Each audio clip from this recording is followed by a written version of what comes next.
Squid Game is Netflix's latest offering in the K-drama segment, and it's also one of the strongest entries to grace the horror game show film genre. The show combines the politics of Hunger Games with the gore and tension of Battle Royale.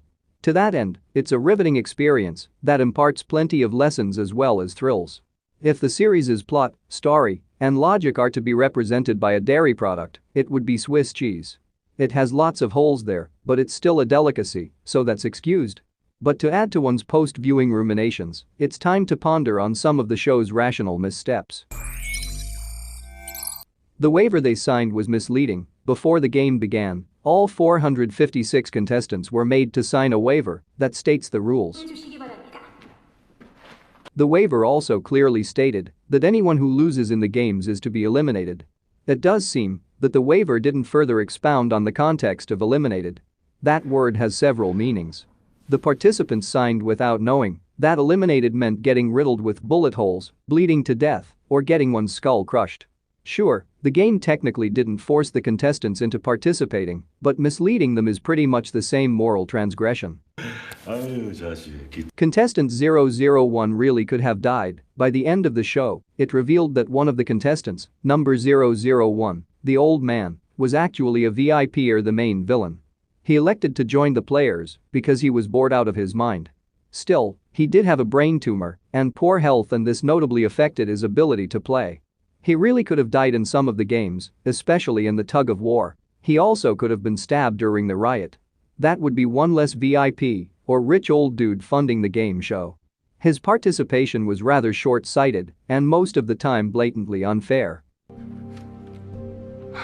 Contestant 456 had unfair advantage. Speaking of unfair, number 456, or the series' protagonist, seemed to get by through luck most of the time. That is until the fourth game, when number 001 played with him during the marble match. The old man somehow feigned dementia and let number 456 cheat his way into victory. During the final moments of the game, the old man also surrendered his last marble to number 456, practically letting him win. It's clear that number 456 is his favorite since he was kind to him and he wanted to return the favor, but that goes against the game show's established principles.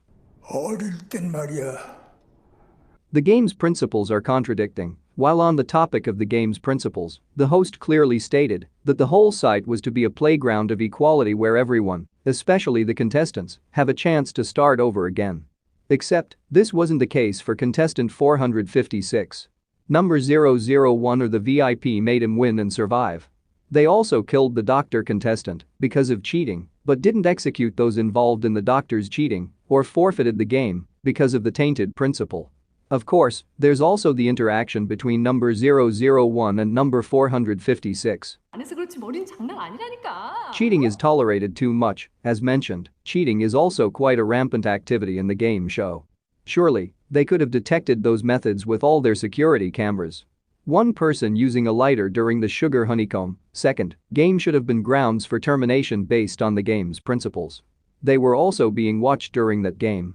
There's also the matter of the host also cheating during the fifth game, Stepping Stones.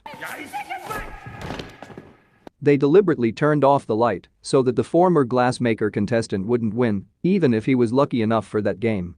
All in all, those facilitating the game reek of hypocrisy. I think so. The game killed its own contestants unfairly. Onto the list of other unfair things the game show did, murdering one of its contestants after she won a game is a huge crime based on their rules and principles. That would be number 067, the escapee from North Korea. She was one of the 3 winners of the 5th game. Except, that honor didn't seem to matter to the game.